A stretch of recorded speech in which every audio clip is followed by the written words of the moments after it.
कराची पाकिस्तान का सबसे बड़ा शहर है। तकरीबन 2 करोड़ की आबादी पर मुश्तमिल इस शहर का रकबा 8,71,600 एकड़ है। जगमगाती रोशनियां और बुलंदो बाला इमारतें इसकी पहचान है। तेज रफ्तार जिंदगी के साथ लातादाद मसाइल भी मौजूद हैं। इनमें रिहाइश ने एक संगीन मसले की शक्ल इख्तियार कर ली है। हुकूमत ने मुख्तलिफ हाउसिंग स्कीमें भी मुतारिफ करवाईं। साइबान की तलाश में सरगर्दा लोगों ने अपनी जमा पूंजी इन स्कीमों में लगा दी, लेकिन हुआ कुछ यूं कि ये जमीन अचानक कब्जा माफिया ने हथिया ली। आखिर ये क्या मामला है और इस माफिया का तरीका वारदात क्या है? बड़ा मुनज़्ज़म किस्म का काम था, बड़ा मुनज़्ज़म किस्म का लैंड माफिया या लैंड ग्रेबर्स जो हैं ये बड़े मुनज़्ज़म तरीके से कराची में काम कर रहे थे। उनकी मुख्तलिफ जो है वो ग्रुप्स थे कराची में जो काम कर रहे थे, वो आके एक ऐसा जालसाजी का जो है वो बनाते थे। पहले लैंड पे कब्ज़ा करते थे, फिर उसके बाद उनकी बाकायदा जिस तरह किसी प्रोजेक्ट की मार्केटिंग कर रहे होते हैं। अभी भी हैं, गडाब टाउन में हैं, आपके बिन कासिम टाउन में हैं, किमाडी टाउन में हैं। ज़्यादातर लोग ला के बिठा देते हैं ज़मीन पे पहले, फिर उसके बाद देखते हैं आहिस्ता आहिस्ता वो दीवार भी बना देते हैं, कच्ची सी दीवार, और फिर उसके बाद वही फिर प्रोसीजर झुग्गियों से कच्चे स्ट्रक्चर से फिर वो पक्के स्ट्रक्चर।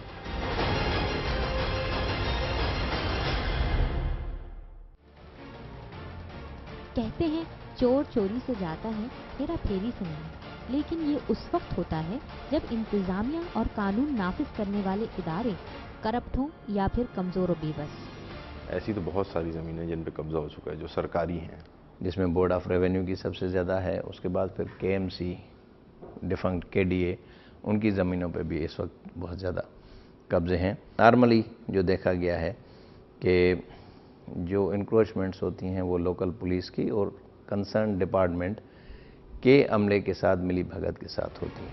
कराची के तूलो अर्ज में अरबों रुपए की सरकारी अराजी पर कब्जा माफिया का राज इंतहाई खतरनाक सूरत हाल की निशानदही करता है। गवर्नमेंट ने इसी चीज़ को रियलाइज़ करते हुए फिर गुज़श्ता साल एंटी इंक्रोचमेंट सेल बनाया for removal of encroachment on public land, और फिर उसको एक नया कानून बनाया गया, एंटी इंक्रोचमेंट एक्ट 2010।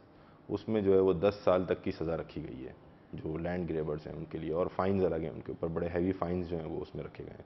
जब से ये बना है तकरीबन 8-9 महीने हुए हैं, और उसमें इस दौरान हमने इस वक्त तकरीबन 3,478 एकड़ ज़मीन जो है वागज़ार कराई है लैंड ग्रेबर्स से। कराची की कोई जगह नाजायज तजावुज़ात से खाली नजर नहीं आती। ताली दोनों हाथों से बचती है। तो जो लेने वाला है वो भी अपनी एक सस्ते के चक्कर में इलीगल चीज़ खरीद रहा है, और उसकी वजह से आपका पूरा जो रियल एस्टेट की इकनॉमिक्स हैं वो तबाह हो रही हैं। अवाम को सस्ते प्लॉट और फौरी तामीर का झांसा देकर हुकूमती अराजी बारहा फरोख्त की जा चुकी है। खाली जमीनों पर फौरन झोंपड़ी डाली जाती है। ये कब्जे का आगाज है। यही झोंपड़ी कच्ची आबादी और बाद-अज़ां पक्के मकान में बदल जाती है। कब्जा दर कब्जा का ये मुनज़्ज़म सिलसिला हुकूमती सरपरस्ती में भी जारी दिखाई देता है। ये तो है, देखें वो तो हम उस जिस सोसाइटी से ताल्लुक़ रखते हैं, ये आपको पता है, ये सारे ऑफिसर्स भी इसी सोसाइटी से आते हैं और कहीं बाहर से तो नहीं आ सकते।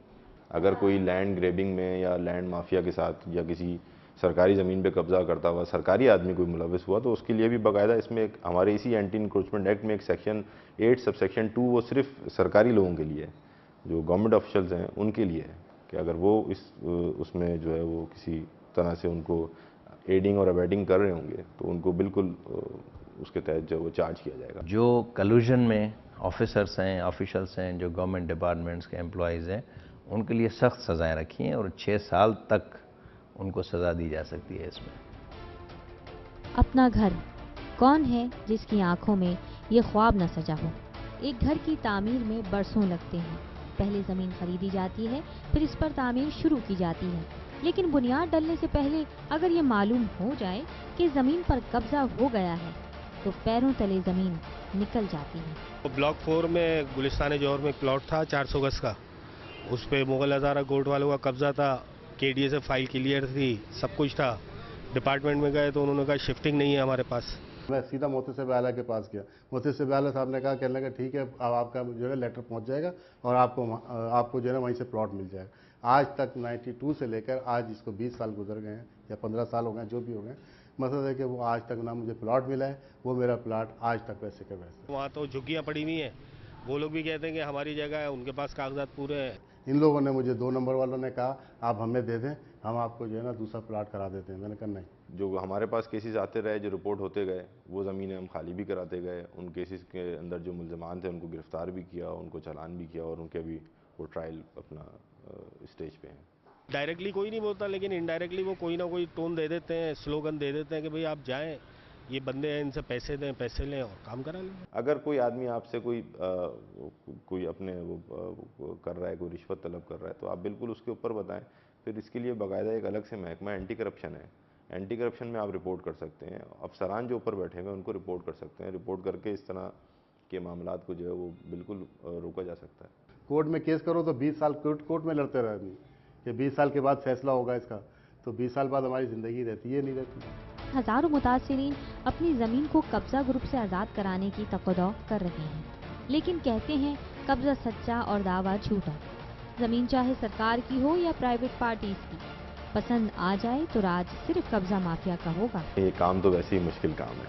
مطلب زمین سرکار کی جس نے بھی قبضہ کی ہوتی ہے, کوئی بھی مطلب وہاں پہ اگر آ کے بیٹھ جائے تو وہ اس جگہ سے اس کو اٹھانا بڑا مشکل کام ہے. جن کے پلاٹ اپنے ہیں وہ بھی آج جو ہے وہ یعنی انہوں نے اپنی باؤنڈری بنائی, گیٹ لگائے, اس کے باوجود بھی آج وہاں پر فائرنگیں کرتے ہیں اور مارتے ہیں. اس کے بعد جو ہے اگر کہیں کسی نے زمین خریدنی ہے یا کوئی پلاٹ خریدنا ہے تو وہ پہلے کنسرن ڈپارٹمنٹ سے ویریفائی کرا لے اس کی ٹائٹل کی جینوئننیس کی, جی وہ ٹائٹل اس کا ہے بھی یا نہیں ہے. سارے جتنے قبضے انکروچمنٹ وغیرہ ہو رہے ہیں کراچی شہر میں, ڈپارٹمنٹ کے بغیر ہوتے ہی نہیں ہیں, سب انوالو ہوتے ہیں. ہمارے پاس اگر کوئی پرائیویٹ آدمی آئے گا اور آ کے وہ اس طرح کی ویریفیکیشن نکلوائے گا اور اس کو ویریفائی نہیں ہوں گے تو وہ باقاعدہ کیس رپورٹ ہو جائے گا ہمارے پاس. کیس رپورٹ ہونے کے بعد اس کے اوپر اس کے خلاف کارروائی بھی ہو جائے گی. بات صرف یہیں ختم نہیں ہوتی.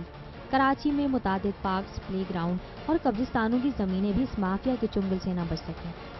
اس میں سپریم کورٹ کے بھی ابھی آرڈرز کے تحت ہم نے چائنا کٹنگ جو پارکس میں اور دوسری جگہ پہ, روڈز پہ, ایمنیٹیز پہ ہوئی ہے, اس پہ اچھا خاصا ایکشن ہم نے کیا ہے. اراؤنڈ 75% وہ مکمل ہو گیا ہے, اور زیادہ ہم کر رہے ہیں. ہم جاتے ہیں باقاعدہ بڑے منظم طریقے سے, اچھی خاصی فورس لے کے جاتے ہیں. ہماری اینٹی انکروچمنٹ کی فورس ہوتی ہے, پلس ریونیو کے ہمارے جو کنسرن مختیار کار ہوتا ہے, ڈی او ہوتا ہے, ڈی ڈی اوز ہوتے ہیں, ان کو ساتھ لے کے جاتے ہیں. ڈی اوز اور مختیار کار نشاندہی کرتے ہیں اس سرکاری زمین کی جو وہ پہلے رپورٹ کر چکے ہوئے ہوتے ہیں. اس کی باقاعدہ انکوائری ہوتی ہے. وہ اس میں ایک اسٹیجز ہم نے بنائے ہوئے ہیں اپنے اس ایکٹ کے تحت.